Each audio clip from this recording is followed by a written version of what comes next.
关注大度，也拜福。What's up？ 我是大度，手边的这台幻14，我有多期待它，我相信你们一定都知道啊。但是呢，它从今年的3月份一直跳票到了6月才上市，就导致我现在这个电子渣男啊，在它上市之前选择和微星的绝影14处了一段时间。至于处的怎么样啊，这个日子过的，以及它和幻14的对比如何，我今天的视频会提，但是不多，因为这台机器能讲的地方真的实在是太多了啊。然后这个绝影14呢，就这期视频点赞到5000的话，我就火速的拼命的更新，好吧？所以你们懂的。OK， 回到正题，首发价抢得到的前提下 ，ROG 的幻系列一直是我的心头好，甚至有点溺爱的感觉。就算有弱点，我也会选择性的无视。对数码产品有这种近似变态的纵容，最主要就是幻系列的机器，它种种戳我基点的设计，以及同级近乎唯一的性能释放。所以啊，手边的这台幻14也不例外。前排提醒一下，本期视频纯的主观，问就是喜欢。外观、外设、接口、重量，整机拿到手上就像一大块奶味都要溢出的正方形的奶糖。所有我周围的人看到的第一眼都会由衷的说好看。到底是 C 面面向你们，还是这个 A 面面向你们这一件事情啊，我都纠结了半天。我在想，要是屏幕的这一面的黑色边框，要是也换成白色的，哇，那该多完美。A 面这个会随着光线角度有淡蓝、淡紫色渐变的小名牌，本来已经很戳我了，而这块14000多个 CNC 开孔的 LED 矩阵灯光，我给你们几个镜头，自己感受一下吧。不夸张的说，婷姐在看到这个第一眼的时候，比当年看到我的第一眼还要喜欢。屏幕这一面也是 ROG 很聪明啊，从幻16开始用下巴代替转轴的方式，对于整个屏幕质感和逼格的营造提升巨大，一眼看起来就是要比我的另外2台14寸的机器更有未来感。但是呢，有个槽点就是屏幕在转动的时候啊，转轴会比较晃动。不过正常打字、游戏等等在键盘上激烈操作时，转轴都稳得一笔，不用担心。屏幕的参数打在屏幕上了，我直接总结啊，这块屏幕的响应速度和刷新率完全可以满足任何游戏，分辨率和色域应对我这个影像工作者的修图调色都绰绰有余。500尼特的亮度啊，在户外用机完全不需要担心啊，除非你是这样子。拿机器对着太阳 ，ROG 的屏幕永远都不需要操。C 面的这个键盘啊，我要吹爆它！它的键程、回弹、声音和我今年用过的幻16几乎一模一样。我表弟甚至觉得这块键盘要比外界的还好用。当然，我觉得它有一些夸张了，但是并不妨碍这块键盘就是我用过的14寸里面可能没有之一的好用，甚至碾压了16寸的 Y9P 和我的绝影14。另外 ROG 还给了单独的开机键和可自定义的4枚按键，这么小的机身下非常好评。唯一的一个槽点呢，也不能说是槽点吧哈，就是没有单键的 RGB 但是呢，这个纯白色的按键啊和白色的灯光，其实看起来也有那种高端的质感。但是如果你可以给我一个单键 RGB 的话，我可能会把刚才的那个之一给它去掉。整个 C 面都是细磨砂的材质，有点类似于汽车上的珍珠漆，照上去巴灵的，而且根本不用担心沾指纹，完美的通过了我极为严苛的在笔记本面前吃粉的测试。不过你真的舍得在这个纯白的键盘面前吃粉吗？我是舍不得。这个触摸板的尺寸很大，但是我实际使用下来是很少误触的哈。然后按压的声音你们听，金钱的声音，然后加上它这个非常齐缝的玻璃覆盖，手感又很丝滑，用久了甚至会让我觉得，这个触摸板已经足够好了，抬手去够鼠标的动作都显得多余了。不吹了哈，我求求你们去线下店摸一下这个触摸板，就知道我到底在说什么了。总体来说，设计、做工、质感都是一流中的一流，多看一眼就会蹦炸。设计部分在我这里能够得到极高的分数，满分5分，你打几分？接口部分，一个 C 口支持 USB 4，一个 USB 3.2 进2的接口，两个 USB A 口也都是 USB 3.2进2的规格，一个 HDMI 2.1，一个充电接口，一个耳机耳麦2合1接口，还有一个支持 UHS 2的 TF 卡槽。如果我没记错的话，这台机器的接口规格就是14寸里面最顶的一个，好吧？但是呢，有一个小问题啊，还是这个 TF 卡槽的问题。之前也说过哈，就是如果ROG 可以把它换成全尺寸的 SD 卡槽的话，那就更完美了，好吧？因为现在插这个小卡的机器，无非就是什么无人机、运动相机这些，适用性还是窄了一点。这个 C 面的扬声器开孔啊，它并不是徒有其表，可能是我用过的笔记本还不够多吧。它的外放真的就是我用过的 Windows 平台里面14寸笔记本里面最好的，我为这个结论负责。你们听吧。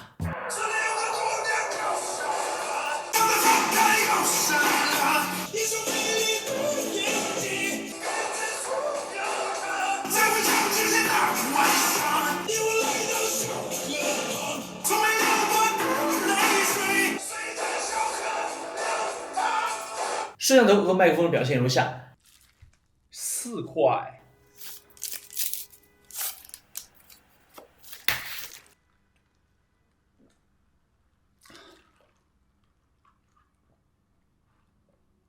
真的好好喝哎！呀，you know，我从小就是喝什么巴黎水啊、依云啊之类的，这个4块。真的好好喝哎，美薯冰醋。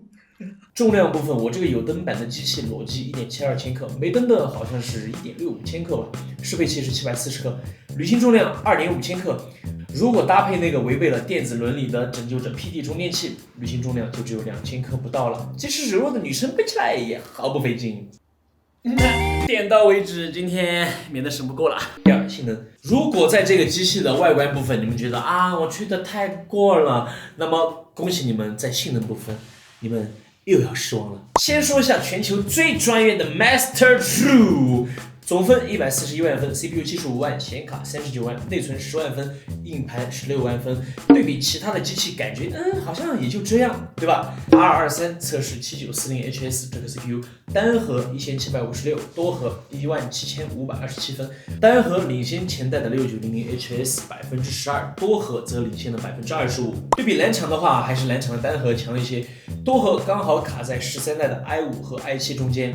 但是从Buy 保显卡时就开始反过来了10495分，甚至已经超过了部分16寸的游戏本了。反映到游戏部分，这台机器也是一样，我们开启了增强的模式，电源设置为性能，它的游戏表现甚至和一些16寸的传统游戏本打得有来有回。赛博朋克2077全高特效，光追次高 ，DLSS 次高，2K 画质能够跑到48帧，略微领先绝影14。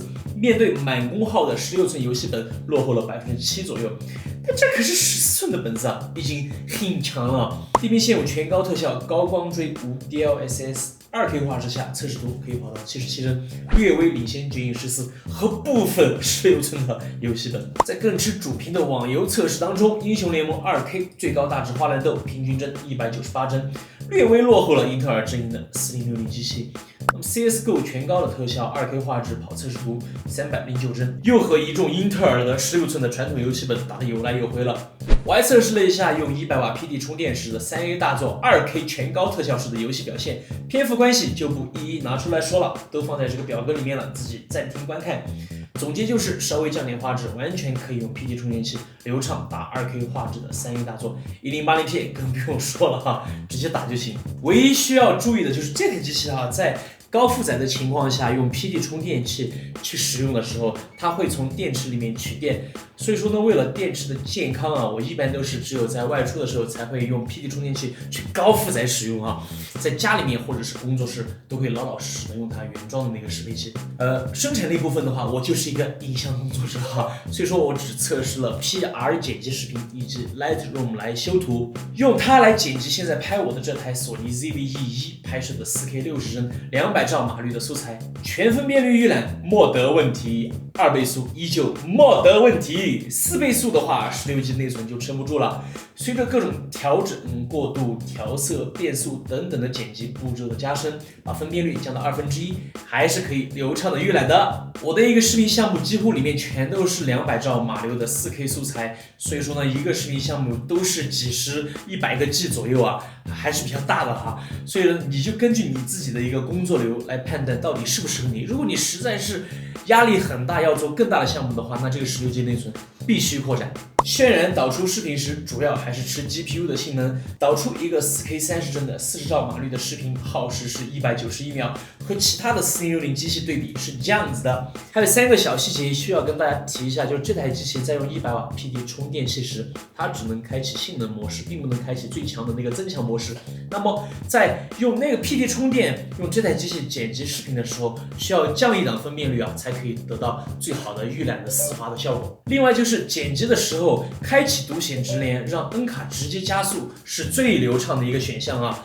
所以不管我这台机器是打游戏还是剪辑视频，我都是放在独显直连来使用的。还有第3个小细节就是这台机器在离电的时候啊，不插电的时候，它其实也剪得动 4K 的素材，但是呢，它的风扇不转。当然这种的话，如果你外接键盘还好，它风扇不转，噪音非常小啊，你根本听不到什么噪音，但是就很热，知道吧？风扇不转，那个热量全部堆积在里面，堆久了以后就会卡。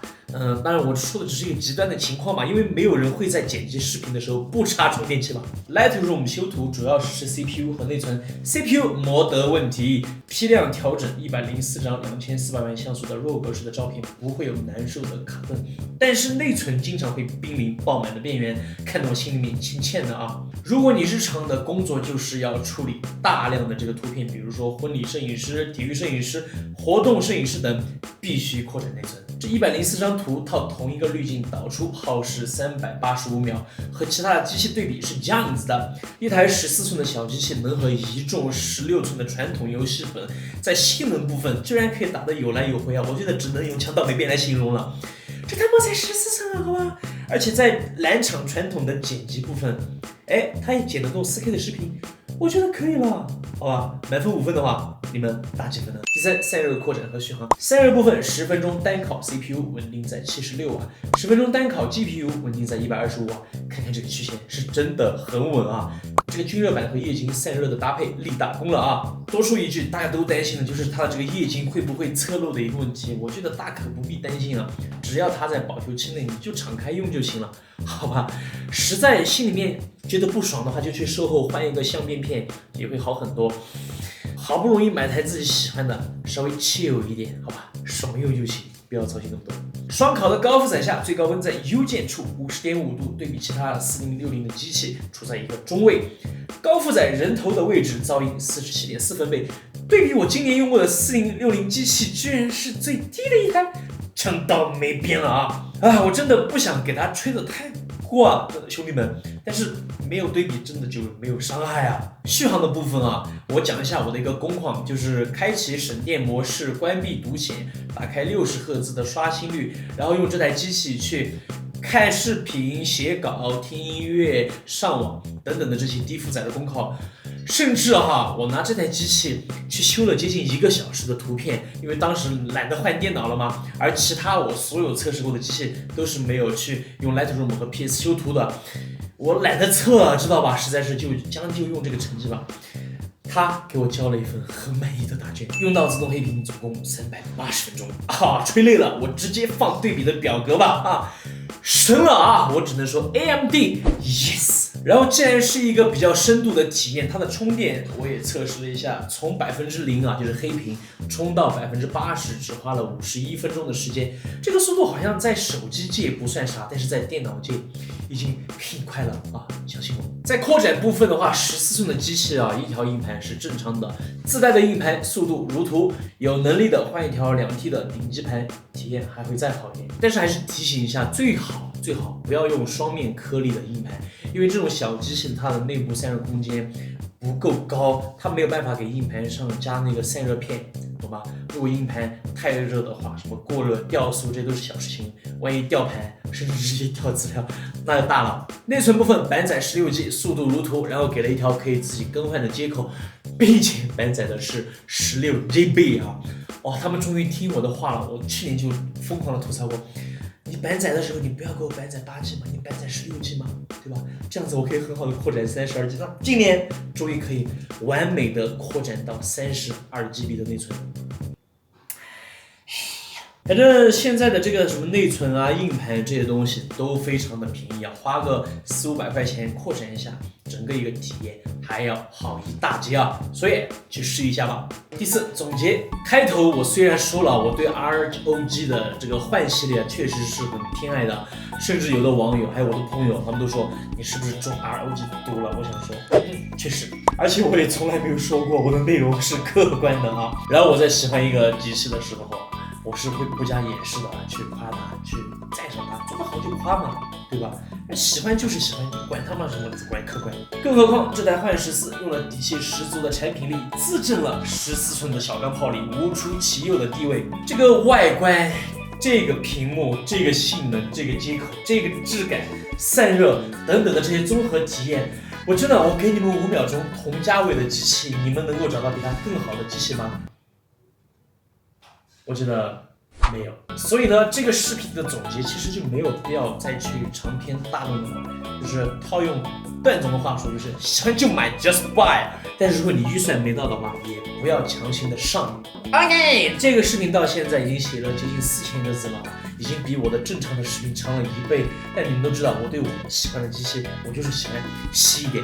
那么也正是因为这个篇幅的原因啊，它的唯一的一台竞争对手绝影14在这期视频里面只是提了一下，因为这台可以讲的也实在是太多了，我写了4800多个字，哎，所以呢，如果你们想看这台机器的一个体验啊，点赞5000个应该不多吧 ？I believe you。如果你们想看更多好玩好笑又骚气的科技数码视频，记得要关注大度一夜暴富，好吧？最后小提一下 ROG 的 Ally， 也已经在路上了，点赞吧，兄弟们，拜拜。